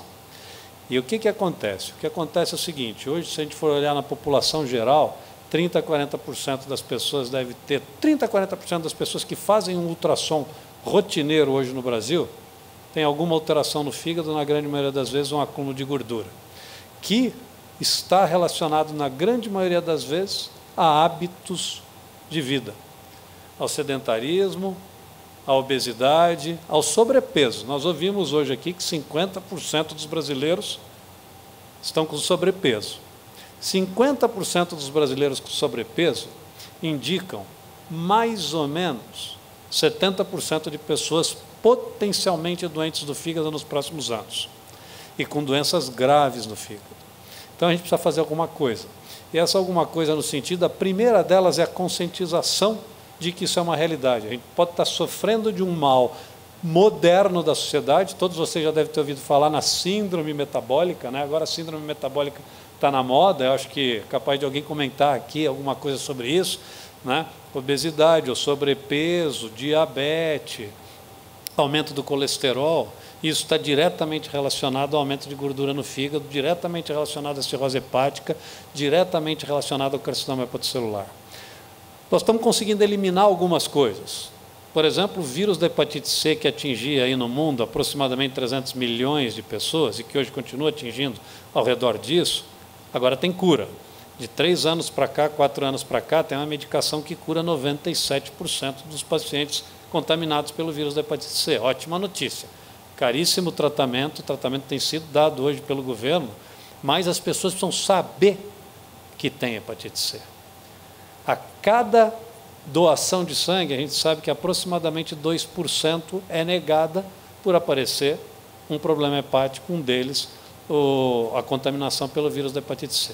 Então, assim, a gente vai numa gama de doenças que envolvem o fígado, né? E eu costumo brincar que o coração levou durante o decorrer da história todo o glamour, né? Então, quem que ouviu aqui alguém falar para o outro, você mora no meu fígado, né? Ninguém. Quer dizer, você mora no meu coração. Coração, sem querer desmerecer o coração é a coisa mais simples do mundo, né? É uma bomba, pum, pum, pum, pum, pum, que manda o sangue para todo lugar o tempo todo, funciona o tempo inteiro. E como nós somos dinâmicos, né? O fígado é um troço paradão embaixo da costela, meio amarelo, esquisito, grande e feio, né? E que ainda levou a fama de dar cólica e dor de cabeça, o que não é verdade, né? Não tem dor de cabeça do fígado, nem cólica do fígado. Mas o fato é que o coração levou o glamour da coisa e faz parte, obviamente, de razão, porque ele está diretamente relacionado ao esporte, diretamente relacionado às práticas saudáveis, né? E o fígado, que eu costumo dizer que é a usina do corpo humano, fica meio deixado de lado. Na verdade, a gente precisa se preocupar com ele. O que eu acho que talvez seja a mensagem mais importante que eu possa trazer para essa discussão hoje, eu só queria pedir para vocês levantarem a mão. Quem aqui é profissional da área da saúde que está assistindo isso? Então, boa parte, tá certo? Então, assim, para nós que somos profissionais da área da saúde, a gente tem que ter a conscientização de que nós precisamos levar a educação aos nossos pacientes. Não só a quem está doente, mas a quem está procurando saúde. O maior benefício que um profissional da área da saúde pode fazer é promover saúde, não doença. Tá certo? O Ministério da Saúde, ou a Secretaria da Saúde, na grande maioria das vezes está preocupada com a doença. Claro, a gente enfrenta uma série de problemas de infraestrutura, de possibilidade de investimento, o país caiu numa, sei lá, tsunami é uma ventania pequena perto do que a gente tem passado aqui, né? A gente tem enfrentado problemas políticos gravíssimos, mas ao mesmo tempo a gente tem que ver como é que a gente faz para melhorar o futuro das pessoas, para melhorar as coisas. A gente tem que nos preocupar com as pessoas que ainda não estão doentes para valer. Eu, no transplante de fígado, por exemplo, 25% dos transplantes de fígado feitos no Brasil são, para vocês terem ideia, são 1.800 transplantes de fígado, 1.900 transplantes de fígado feitos no Brasil durante o ano. Bastante coisa. 25% deles são feitos para a cura do carcinoma hepatocelular. Opa, então você está falando de uma doença gravíssima, mas que tem cura. Então, não, tem cura. Tem cura se ela for diagnosticada precocemente. Para vocês terem ideia de todos os casos que eu contei para vocês, que morreram nos últimos 5 anos, 50 mil casos, e entre junho de 2014 e julho de 2015 foram diagnosticados outros 6 mil casos no Brasil. Todos eles em cirrose avançada, 88% deles estágio avançado. E a gente sabe que isso é uma enorme subnotificação. O que a gente tem de tumor de fígado por aí desapercebido, porque ele não dá sintoma, especialmente no que tem potencial para desenvolver, que são aqueles pacientes que têm doença hepática crônica, seja ela cirrose já estabelecida ou esteatose. Então a gente pode promover um enorme benefício se a gente souber que o fígado é silencioso, que o fígado não dá sintoma, que ele é um órgão, além de feio, esquisito, escondido, traiçoeiro, mas que ele está sofrendo, e que ele vai sofrendo todo dia com a dieta inadequada, todo dia com a falta de exercício, com o sobrepeso, com a obesidade, com o uso abusivo do álcool, entre outras coisas que podem também, obviamente, interferir. Além disso, eu só queria lembrar, o Dr. Alan falou de todos esses problemas envolvidos aí na questão do álcool, né? Eu escrevi um artigo recentemente sobre o que é, vocês podem achar, na Veja Online, eu escrevi o que é beber moderadamente. A gente ouve em todas, pelo menos isso existe, né? Em toda propaganda, beba moderadamente. Só que ninguém explicou o que é beber moderadamente. E beber moderadamente é beber não mais do que 14 unidades por semana. Essas 14 unidades por semana a gente precisa saber o que são, porque senão a gente continua sem nada. Uma unidade de destilado é menos de meia xícara de café de um destilado. Tá certo? Uma unidade de álcool de um vinho é um copo pequeno de 175 ml de vinho. 175 ml de uma taça de vinho é meia lata de Coca-Cola. Então, se a gente for olhar no que é beber moderadamente, é beber pouco, de verdade. A gente precisa saber o que é. E só isso pode contribuir em relação ao álcool, mas não é só o álcool, né? São as outras questões todas que envolvem, além de lembrar que o álcool, além de promover todas essas doenças que já foram comentadas aqui, é um dos grandes causadores da violência doméstica, do suicídio, da criminalidade, do uso de droga. Acho que a gente precisa pensar nisso de forma transparente.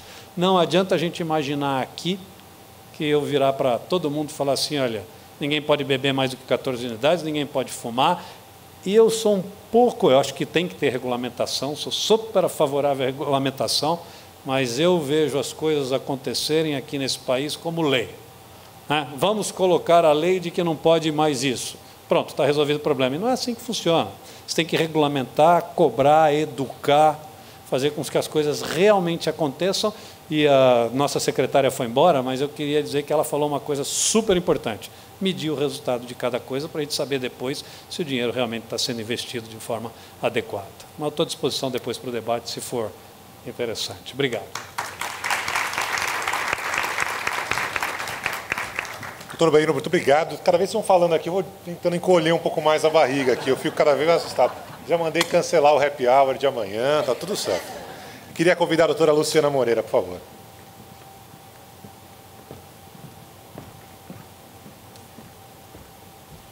Boa tarde a todos, boa tarde aos integrantes da mesa. Antes de mais nada, eu queria agradecer a oportunidade, o convite de estar aqui com vocês hoje.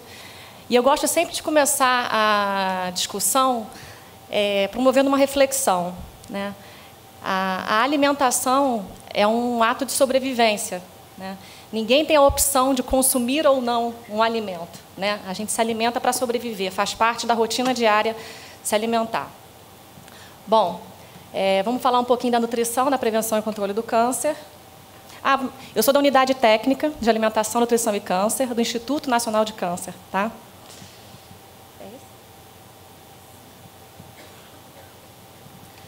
Bom, as estimativas, né, estimadas para o biênio de 2016-2017 apontavam uma estimativa de 600 mil novos casos de câncer para o ano de 2016 e mais 600 mil novos casos de câncer para o ano de 2017. Nesse quadro, eu trago assinalado alguns tipos de câncer, na verdade, não alguns, né, mas a maioria deles, com o objetivo, né, de chamar a atenção de que, dentre os principais tipos de câncer, dentre os tipos de câncer mais incidentes na população brasileira, algum fator alimentar ou nutricional está envolvido com o risco de desenvolver aquele câncer. Seja um fator de proteção ou seja um fator de risco para o desenvolvimento de câncer, né? Como o doutor enfatizou bastante aqui a relação com o álcool, o câncer de fígado, por exemplo, é um câncer que não está entre os mais prevalentes dentre a população, mas é um câncer, né, que está diretamente associado com o consumo de bebida alcoólica. Bom, no sexo masculino, a gente tem o câncer de próstata como mais incidente, seguido do de pulmão, cólon, reto, né, todos eles assinalados com essa tarja vermelha. Nas localizações femininas, a gente tem o câncer de mama feminina, a gente tem o cólon e reto, ambos fortemente relacionados com a obesidade. Então, o objetivo desse primeiro slide é justamente isso, né? Promover essa reflexão de que, diferente do que a população tem não de informação, mas de reconhecimento, né, a alimentação e a nutrição ela está fortemente associada com o risco de desenvolver câncer. As estimativas do percentual de casos preveníveis por meio da alimentação e nutrição mostram para a gente que, se a população adotasse uma prática alimentar adequada, praticasse com regularidade atividade física e mantivesse o peso corporal adequado, 1 em cada 3 casos de câncer poderia ser prevenido, né? Isso é uma carga muito significativa. Ou seja, para cada 100 pessoas com câncer, 33 poderiam ser evitados por mudanças nos modos de vida. Não são mudanças simples, né? Não dependem de escolhas, né? Simplesmente simples escolhas individuais. Como a secretária falou anteriormente, a prática de atividade física não é uma prática facilitada no nosso dia a dia, por espaço, por tempo, por questões de segurança. As escolhas alimentares elas são fortemente influenciadas por questões externas ao indivíduo, né? Assim como a manutenção do peso corporal. Em relação às estimativas do percentual de casos de câncer atribuíveis a fatores de risco no Brasil, a causa de câncer, acho que mais reconhecida, né, indiscutivelmente, é o tabagismo, né? E aí a gente tem para o sexo feminino 7,5% do total de casos atribuídos ao tabagismo, enquanto para os homens 14,7%. Os homens, né, têm o hábito de fumam muito mais do que as mulheres, então daí o dobro dessa taxa praticamente. Em relação às infecções, as mulheres, né, apresentam uma carga maior de causa de infecção. E, em relação à alimentação adequada, a gente observa um comportamento similar em ambos os sexos. 15% dos casos de câncer são atribuíveis à má alimentação, tanto no sexo feminino como no sexo masculino. Se a gente somar a alimentação inadequada com o consumo de bebida alcoólica, a inatividade física e o sobrepeso e obesidade, cerca de 20% dos casos de câncer são atribuídos a esses fatores, né? Então, 1 em cada 5 casos são atribuíveis à alimentação inadequada, o consumo de bebida alcoólica, inatividade física, sobrepeso e obesidade. Uma questão importante em relação à bebida alcoólica, que deve ser, que a gente sempre, no INCA, a gente gosta de enfatizar, que acho importante enfatizar, é que, diferente da doença cardiovascular, né, que não existe a recomendação, mas os estudos apontam que 2 doses, de consumo de 2 doses para os homens e que 1 dose para a mulher é um fator de proteção para a doença cardiovascular.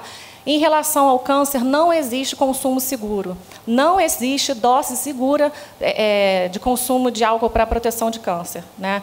Qualquer dose deve ser evitada, qualquer quantidade deve ser evitada para a prevenção de câncer. Bom, e o que a gente tem hoje, né, de perfil de consumo alimentar no Brasil? Qual é a tendência não só nacional, mas mundial?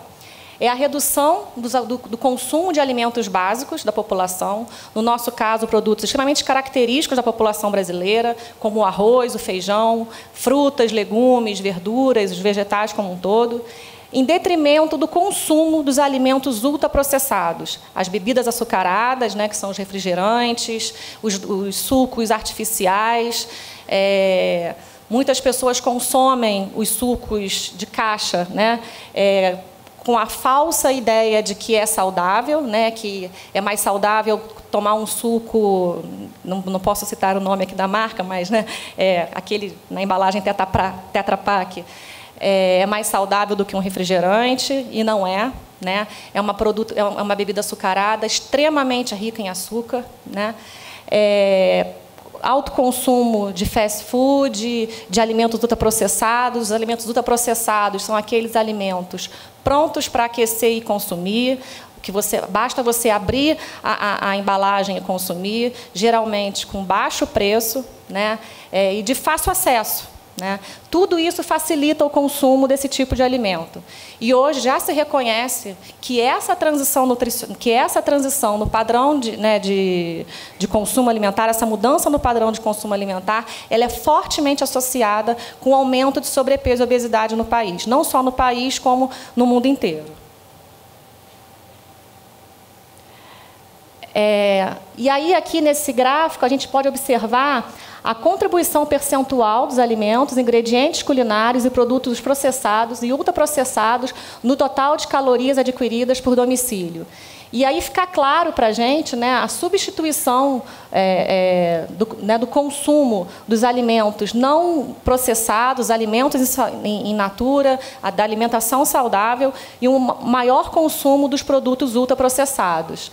Aqui embaixo, na parte de baixo desse gráfico, em azul, estão os alimentos minimamente processados, e em cima, né, na cor roxa, os produtos ultraprocessados. Por meio de pesquisa, começou a se observar que o consumo de ingredientes culinários, né, a compra, a disponibilidade domiciliar de óleo de soja, de açúcar, vinha diminuindo entre a população brasileira. E isso foi um dado que começou a chamar a atenção, mas espera aí, como é que esses produtos, que são aqueles, né, que supostamente promovem a obesidade, quando consumidos em grande quantidade, podem estar apresentando um consumo menor entre a população e, paralelo a isso, as taxas de sobrepeso e obesidade vêm aumentando cada vez mais. E o que se observou foi justamente isso. O brasileiro, seguindo uma tendência mundial, ele começou a substituir a refeição preparada em casa, os seus alimentos característicos regionais, por alimentos prontos, pelos ultraprocessados. Os ultraprocessados são alimentos ricos em caloria, com uma alta densidade energética, são alimentos ricos em gordura, ricos em açúcar, promotores da obesidade. E aí, o grande desfecho disso é o atual cenário nutricional do Brasil. Né? Hoje a gente tem uma prevalência de excesso de peso 3 vezes maior do que aquela observada há 20 anos atrás. Hoje, 33,5% das crianças apresentam excesso de peso e 14,3% obesidade. Isso é um dado extremamente preocupante para a prevenção de câncer. Quando a gente pensa em prevenção de câncer, a gente fala em exposição precoce, principalmente em relação ao fumo, né, que é uma grande preocupação a exposição precoce ao fumo. A iniciação ao fumo geralmente acontece por volta dos 10 anos, né, de forma precoce, 10, 12 anos. E aí a gente se depara com um quadro onde crianças de 5 anos, muitas vezes 2 anos, obesas, né, um grupo com uma alta taxa de sobrepeso e obesidade. Ou seja, a gente tem um grupo extremamente jovem, altamente exposto a um forte fator de risco para o desenvolvimento de câncer. Isso, para a prevenção de câncer, é um dado extremamente preocupante, né? e que requer medidas de intervenção rápidas, né? Rápidas não, mas efetivas no caso, né? Em relação aos adolescentes, 17,1% dos adolescentes apresentam excesso de peso e 8,4% obesidade. E 57% da população adulta encontra-se com excesso de peso e 20,8% com obesidade. Ou seja, 1 em cada 5 brasileiros, né, entre a população adulta, apresenta obesidade no seu grau, né, obesidade no seu grau mais grave de excesso de peso. E aí, agora à frente, a gente vai poder observar que 13 diferentes tipos de câncer, pelo menos 13 diferentes tipos de câncer, estão fortemente associados com o sobrepeso e a obesidade. E, dentre eles, intestino, vesícula biliar, fígado, rim, esôfago, pâncreas, estômago, endométrio, eles estão fortemente associados com o efeito dose-resposta. Ou seja, quanto maior o grau de obesidade, maior o risco de desenvolvimento da doença. A obesidade entre os brasileiros, né, as taxas de obesidade, elas vêm elevando não só em termos de prevalência total da população, como também as taxas na sua forma mais graves, né, as formas mais graves de obesidade, vêm apresentando valores cada vez maiores. A obesidade mórbida, que é aquela com MC superior ao MC de 40, ela é cada vez mais prevalente entre a população. Ou seja, é uma população fortemente exposta a um importante fator de risco. Bom, diante desse cenário, né, preocupante de alta prevalência de obesidade e da forte relação dessa patologia com o desenvolvimento de câncer, em agosto desse ano, o INCA lançou o posicionamento acerca do sobrepeso e obesidade. E esse documento é a posição oficial do INCA em relação ao sobrepeso e obesidade, com vistas a informar a sociedade sua estreita relação com o desenvolvimento do câncer. Um dos grandes desafios para a prevenção de câncer é promover o reconhecimento social dessa relação da má alimentação, da má nutrição, do sobrepeso e obesidade com o risco de desenvolvimento de câncer. Os estudos internacionais mostram que no Reino Unido foi feita uma pesquisa que mostrou que 60% da população não reconhecia o excesso de peso como um fator de risco importante para o desenvolvimento de câncer. E isso é um dado extremamente preocupante, porque uma vez que a população não reconhece aquele fator como um importante fator de risco para o desenvolvimento de câncer, o trabalho de prevenção de câncer se torna extremamente difícil, né? Porque, antes de tudo, é preciso sensibilizar a população. Considerando as atuais evidências científicas que demonstram clara associação entre o sobrepeso e a obesidade com o aumento do risco de pelo menos 13 tipos de câncer, bem como a epidemia de excesso de peso corporal registrada hoje no país, o INCA coloca este tema como prioritário na sua agenda. E afirma com ênfase o apoio do Instituto em intervenções recomendadas pela Organização Mundial de Saúde e pela OPAS que favorecem escolhas alimentares saudáveis, tais como o aumento da tributação de bebidas açucaradas e adoçadas com adoçantes não calóricos ou de baixa caloria. Essa é uma medida, né, que, como a Mônica falou para a gente, é uma medida, né, a questão do preço é um fator decisivo na escolha, né, é um fator importante na decisão, né, de uma escolha, de uma escolha alimentar. E, em relação ao câncer, né, não basta só aumentar o preço, né, onerar o custo da bebida açucarada, simples, aquela que é adicionada de açúcar. Os produtos Diet Light, eles vêm apresentando valores crescentes no consumo. E com um dado muito importante, que boa parte da população consome produto ultraprocessado, que apresenta na composição adoçante, né, diferentes tipos de adoçante, e consome esse produto sem saber que é um produto que tem a presença desse componente. E os adoçantes hoje, para o desenvolvimento de câncer, eles são uma incógnita, né? Não incógnita, mas os estudos não são conclusivos. Tanto que a IARC, que é a Agência Internacional de Pesquisa em Câncer, ela tem como um tema prioritário a revisão dos adoçantes quanto à sua carcinogenicidade. Então, para o Instituto, é extremamente importante que a população reconheça um produto, né, a partir da presença ou da ausência de um adoçante. E que o objetivo também, uma preocupação que se tem é que, uma vez que se onere uma bebida açucarada e não se onere uma bebida adoçada, né, com adoçante, que haja um deslocamento de consumo. Por isso que é importante aumentar o valor, né, onerar o custo das duas bebidas, tanto açucarada quanto adicionada de adoçante. A restrição da publicidade e promoção de alimentos e bebidas não saudáveis dirigidas ao público infantil. A publicidade infantil, ela segue, em relação aos alimentos ultraprocessados, ela segue a mesma linha, né, do tabaco.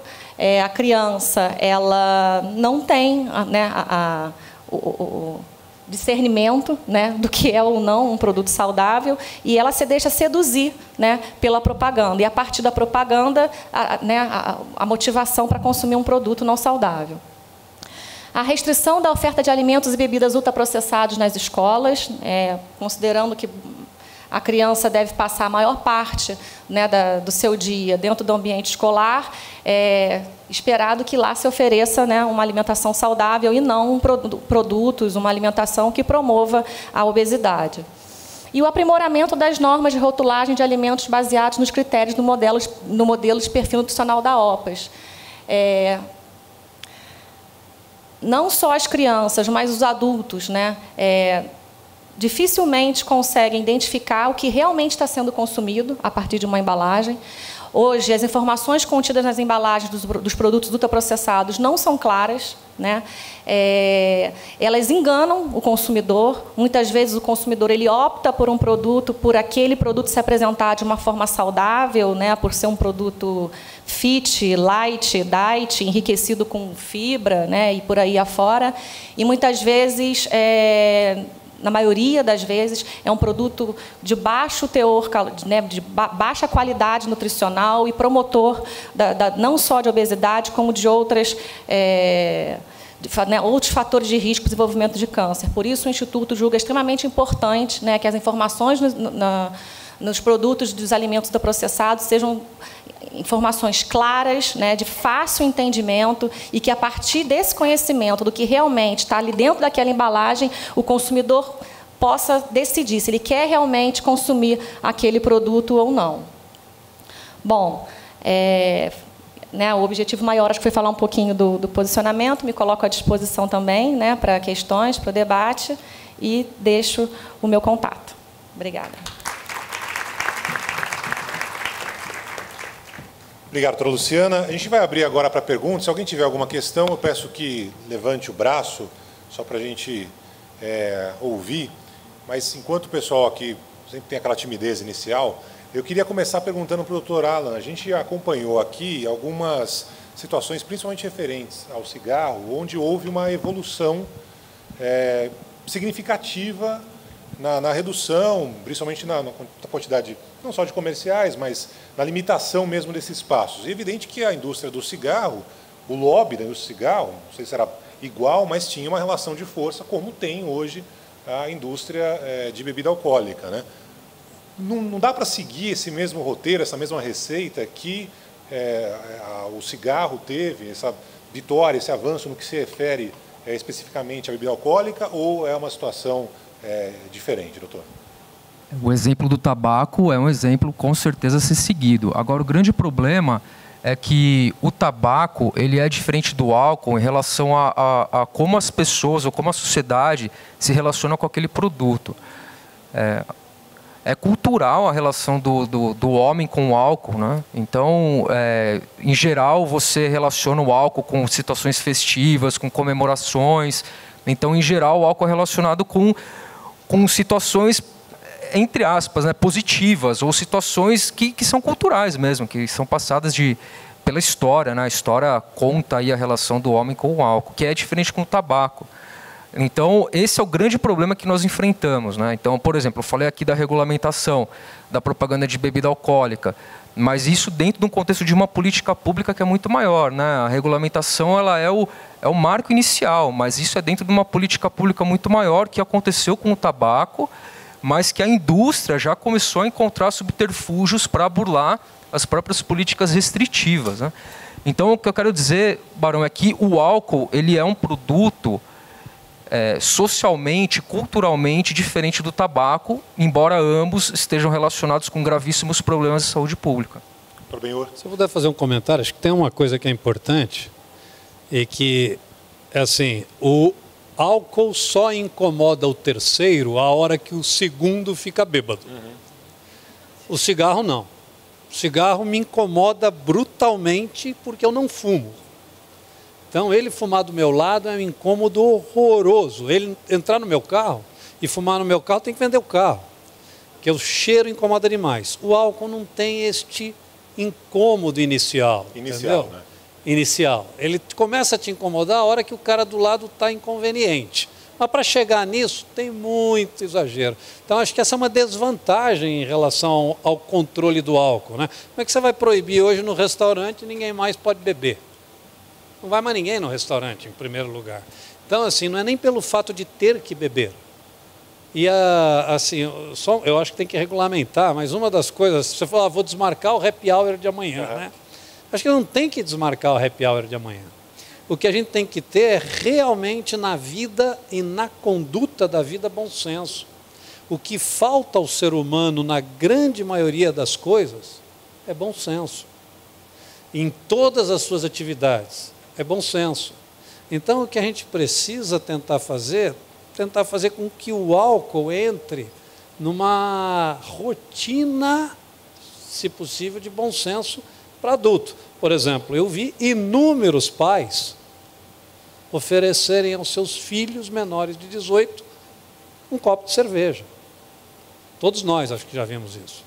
E isso é absolutamente inaceitável, um licor, é absolutamente inaceitável. Entendeu? Não é inaceitável porque é com 18, é inaceitável oferecer para o filho que não está afim de tomar nada, que ele tome, tenha ele 15, 18 ou 25. Claro que com 15, com 14 é pior ainda que com 25. Mas a questão é fazer as coisas na vida e no dia a dia dentro de parâmetros aceitáveis e de bom senso, né? O cigarro teve essa vantagem, né? Ele incomoda o terceiro. Já vou remarcar o happy hour, então, doutor.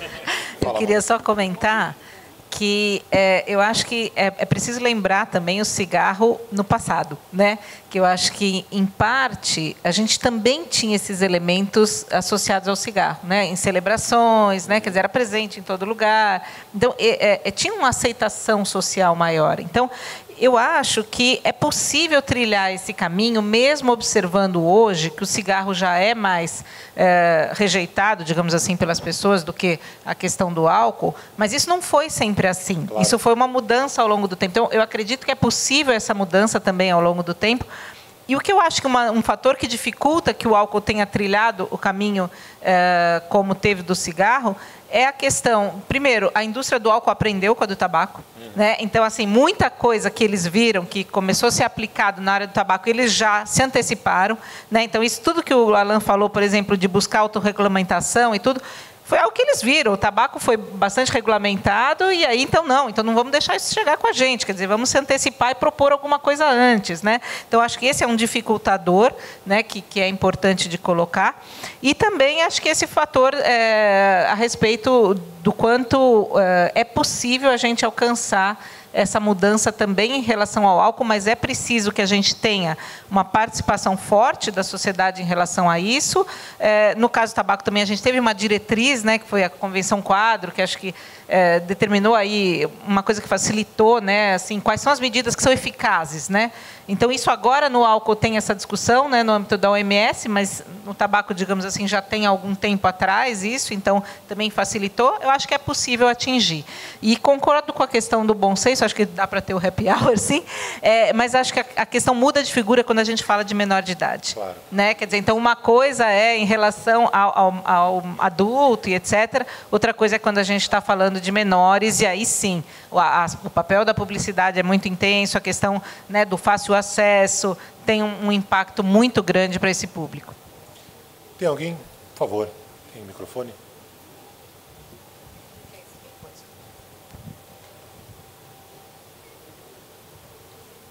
Seu nome, por favor. Oi, eu sou a Nancy. Atualmente eu trabalho fazendo conteúdo de SEO, Google para a Brale. E eu sou publicitária formada e trabalhei 25 anos dentro de escritórios de comunicação. E, gente, é muito triste mesmo. Graças a Deus, nos meus últimos anos, assim, que eu estava me desligando já do escritório, eu recebi um briefing para fazer um trabalho para um grande fabricante, né, uma multinacional, e era ainda de bebidas assim para jovens. E a oportunidade de mercado era maior incidência de alcoolismo em jovens no Nordeste. A hora que eu li aquilo, juro, eu tremi na cadeira. Falei, gente, se eu fizer isso aqui, eu estou ajudando os adolescentes a virarem alcoólatras, porque a oportunidade de mercado é a incidência de alcoolismo. Nesse dia, eu comecei a pedir muito, assim, que eu não recebesse mais esse tipo de trabalho. Graças a Deus, esse trabalho até saiu da minha mão, porque entrou um outro, acho que de tanto que eu rezei. E eu comecei a pedir a Deus que me ajudasse a usar do meu talento de escrever para incentivar coisas boas, e muitas coisas boas apareceram, e uma delas foi a Brale. E eu fiquei prestando atenção no que o Dr. Alan falou, e isso é muito verdade, assim. A nossa responsabilidade é incentivar. Se eu posto nas minhas redes sociais fotos minhas num bar bebendo, eu estou incentivando.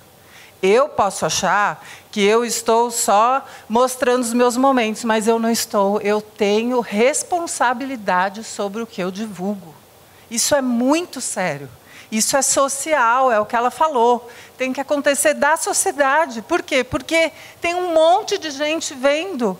E eu posso delimitar quem tem condição ou não de discernir se vai ser alcoólatra ou não? Não tenho. Por quê? Porque tem maiores de idade que têm problemas emocionais, que têm problemas psiquiátricos, e eu estou incentivando, eu estou dizendo, ó, é legal pra caramba. Eu posso beber, mas incentivar, dizer que é legal para os outros, eu não tenho esse direito. Porque eu estou tirando, eu estou incentivando que nem uma propaganda, eu estou promovendo e eu não estou pensando na responsabilidade. Então, a responsabilidade nossa é em casa, é no nosso grupo social, é com os nossos amigos, é como um médico, é como uma pessoa que não é médica receitar um remédio. Olha, você não quer tomar esse remédio? Eu tomei e foi bom para mim, mas o outro não é igual a mim. Então, como que eu vou incentivar isso? Então, eu quis compartilhar até dessa minha experiência, porque eu já escrevi assim para inúmeros mercados, né, para o mercado médico, para o mercado de bebidas assim que não eram tão fortes, né, mesmo com champanhe, vinho, essas coisas, mas mesmo assim eu acho que eu enxergo a minha responsabilidade de ter participado, por isso que hoje em dia eu resolvi não mais fazer isso, né? E para outros mercados de nutrição e tudo mais. Então, eu acho assim que tudo que a gente fala, tudo que a gente se posiciona, a gente tem a responsabilidade. Então, não vamos esperar que o poder público, né, faça alguma coisa por nós. Vamos fazer nós, dentro da nossa casa. A gente não pergunta para uma criança, você quer ir para a escola? A criança não tem condição de escolher. Vai ser bom para ela, por isso que você pega ela pela mão e leva. Então, é isso que a gente tem que fazer com os jovens também. Né? Não incentivar de maneira alguma, porque você não sabe o que vai acontecer com aquele jovem. Você não sabe se ele tem disposição a ser um alcoólatra ou não. Né? Então, era isso. Eu queria colocar isso, porque eu acho que começa da gente. Né? Sem dúvida. Muito obrigado. Quero avisar que meu happy hour amanhã, inclusive, vai ter água sem gás. Acabou. Doutor Alan, por favor. Eu tinha tanta coisa para falar, e assim, muita coisa acabou se perdendo porque o tempo era muito curto e a gente tem que aproveitar esses espaços e tinha muita coisa para falar. Uma coisa que é importante da sua fala, que eu gostaria de pontuar, é que a publicidade do álcool é um dos fatores que influencia o consumo do álcool, que influencia uma adolescente, uma criança a iniciar o consumo. Então, vários estudos científicos com metodologias extremamente avançadas, muito bem feitas, análises estatísticas com modelos super complexos, conseguiram observar que a propaganda de álcool, a publicidade de álcool, ela tem poder de influenciar o consumo, assim como o exemplo dos pais, assim como fatores culturais, assim como fatores sociais, assim como fatores biológicos, assim como fatores emocionais e por aí vai. Então, quando se isola a publicidade do álcool, ela tem sim, estatisticamente, né, dentro dos modelos de pesquisa, sim, o poder de influenciar o consumo precoce e o consumo mais abusivo de álcool, né? E outra coisa que eu queria reforçar, que a Mônica falou, é a questão de que o adolescente e a criança não têm bom senso. Eles não têm bom senso. Então, é desse público que nós estamos falando. E você trouxe uma fala de um pedido, quando você trabalhava numa agência de comunicação, para fazer propaganda voltada ao público jovem. E vem bem ao encontro de um estudo no Reino Unido, não é nem no Brasil, no Reino Unido, de colegas nossos que conseguiram, através de uma comissão no parlamento britânico, tirar o sigilo de comunicação da indústria do álcool com as agências de publicidade, no Reino Unido, hein? Então, estava nesses relatórios, nessas comunicações, expressamente a ordem de fazer mensagens publicitárias voltadas para o público acima de 15 anos. Isso é muito preocupante, né? Então, isso, com certeza, como você bem colocou, acontece entre nós também, né? Alguém gostaria de fazer uma última questão? Por favor. Boa tarde a todos. Meu nome é José, sou de São Paulo. E, bom, só para dar um parecer, né, o meu ponto de vista, né, pra gente, depois eu queria passar duas perguntas, né, uma para a doutora Luciana e o doutor Benhur, sobre o consumo da carne, né, porque invariavelmente a gente vê esse ambiente ácido, né, que ele acaba preponderando, né, e dependendo do organismo, acaba desenvolvendo o câncer. Nós estamos diante de um ambiente muito capitalista, né? As pessoas pensam muito no dinheiro, seja no Reino Unido, né? Seja aqui no Brasil, as pessoas têm essa visão, né? Num congresso como esse, né? Nada mais justo a gente poder conversar, né? Debater, dialogar, ver o que realmente é pertinente, o que não é. Eu já sou vegetariano há mais de 20 anos e o consumo da carne, não tive nada, não tenho nenhuma doença, né, por enquanto, mas é importante a gente trabalhar na prevenção. Eu fico pensando principalmente nas crianças, né, nesses jovens, nesses adultos, né, o que isso, né, esses fast foods, né? A gente está cansado de ver nesses shoppings, né, de São Paulo, qualquer lugar. A gente é difícil até de comer, de escolher o que você vai querer, né, para sua filha, para sua família, porque é tudo congelado, né? Muita praticidade, né? E essa praticidade não traz um benefício, né? É muito comum nesse slide que a doutora mostrou, né? Você vê a família de gordinhos, né? E tudo bem? Quer dizer, vai ser um problema para a saúde pública como um todo, né? Seja para o Estado, para a União. Bom, a minha pergunta é para o doutor, ele comentou sobre os problemas hepáticos, né, que a gente teria, né, no futuro, e eu queria saber quais são os exames de controle que a gente poderia, como são silenciosos, né? Quais são os exames de controle? São as enzimas hepáticas? Porque todos nós somos potenciais, né? Pelo visto, pela estatística, né? A gente tem que estar sempre fazendo atividade física, né? Cuidando da sua própria saúde, mas fazer uns controles anuais, né? Semestrais. E para a doutora, eu queria saber se ela tem alguma experiência sobre vegetarianismo, né,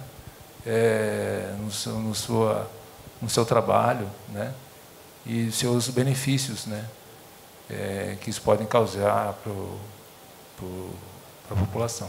Obrigado. Doutora Luciana. Bom, em relação ao vegetarianismo, o que a gente sabe é o seguinte, o alto consumo de frutas, legumes e verduras é um forte fator de proteção, né, contra o desenvolvimento de vários tipos de câncer. O consumo de carne, ele tem uma relação com o risco de câncer. Mas existem, né, duas vertentes nessa discussão. Uma é a carne processada. A carne processada, indiscutivelmente, é um forte fator de risco para o desenvolvimento de câncer coloretal. Para você ter ideia, a carne processada ela é classificada no mesmo grupo do tabaco, né? No grupo 1 da IARC, ou seja, não existe dúvida de que é um fator de risco para câncer, para humanos. O consumo o consumo de carne processada vem aumentando cada vez mais no Brasil, né?